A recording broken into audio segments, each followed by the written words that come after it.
What's going on, guys? Austin here, and in this video, we're going to be taking a look at the Extra Points Week 15 Power Rankings. So, I'm going to start right here, where we always do, at the bottom of the barrel. We can see that the Texans and the Broncos have switched places. I think that the Broncos are just slightly more competitive than the Texans are, but honestly, just two of the worst teams in football. The LA Rams with a new injection of life with Baker Mayfield, maybe that's going to make a difference to somebody. The Steelers, you can't lose to a Ravens team without Lamar, even if you hold them to 16 or whatever points. You just can't do that. I mean, the Tampa Bay Buccaneers are one of the worst teams in football, and they continually prove me right every week. The Colts are on a bye, and I really didn't want to move them down, but the Jags and the Panthers just had impressive victories in that time, and so I just had to bump them up, bump the Colts down. Moving on, we've got some below average teams. Now, in this category, as crazy as it seems, I couldn't move anybody because one, the Raiders lost. However, the Commanders, Saints, Falcons all on a bye. Nothing crazy really happened here. The Cardinals lost, but then two of the three teams behind them are also on byes, and it's just like there wasn't enough football played in this general area and not enough of a huge difference. Like the Raiders losing, off of two touchdown drives by the Rams. Like it's not crazy. I mean, the Raiders were on a nice streak, but I mean, if I could, I'd bump them down, but that means I'd have to bump the Commanders and the Saints and the Falcons up for doing nothing. And that I'm not going to do it. The above average category, this whole right side, I mean, Titans got blown out. The Browns got blown out. The Giants got blown out, and the Seahawks lost to one of the worst teams in football. Although the Panthers do look competitive now with Sam Darnold. Nothing happened for me that would be able to bump the Giants down because you're looking at all these teams. The only team in this entire group that won is the Ravens by 1 point, and they still don't have Lamar Jackson. So I can't put them all the way up, 6 spots, whatever, above the Giants. Nobody on this side is really going to move. Now, on the left side, on the other hand, Patriots get a good win on Monday Night Football. The Jets, they just got decimated by injuries in the middle of the game, including their quarterback, their best player on the team, Quinnen Williams, and a few other positions as well. The Chargers got a good win against a good team. And the Lions had a dominating win against a team that they probably should have already beaten earlier this year in the Minnesota Vikings, moving them up, securely into the top 10.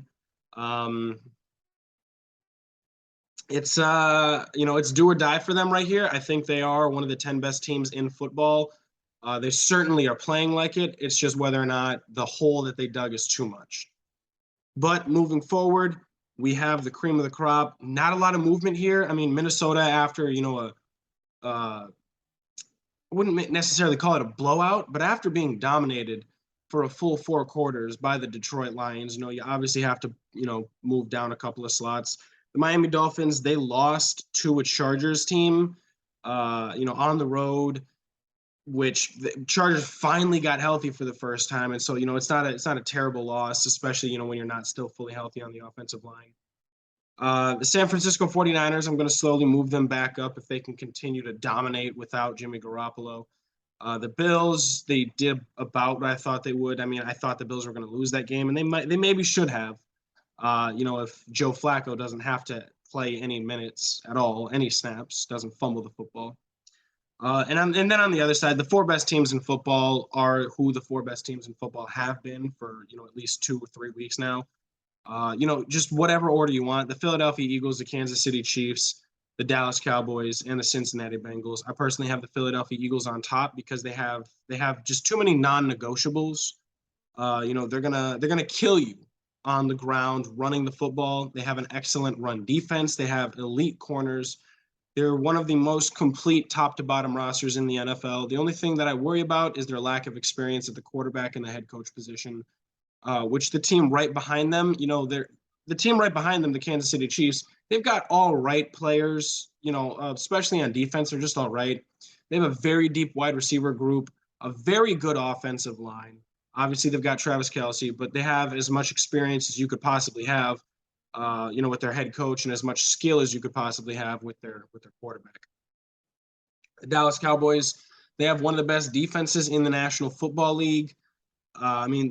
They struggle in the run game. It's not really a big deal, especially when they're going to be up on most teams. The only problem is whether or not their offense can consistently put together drives to put points on the board. And then the Cincinnati Bengals, who on any given day can put up 40 on any team. It doesn't matter what defense that you throw out there. They honestly could put up 40, on any given Sunday. It's just the lack of consistency on the offensive line. The defense normally plays to its same level every single week. And so, for that reason, they're going to stay this high. And the offensive ceiling keeps them in the top 5. But their offensive floor, it sometimes can bottom out. And because of that, I can't put them above the Cowboys. And even though they've beaten the Chiefs their last 3 consecutive meetings, I can't put them above the Chiefs. So that's that right there. Let me know what you think in the comments down below. Make sure to like and subscribe and stay up to date on all of our future content.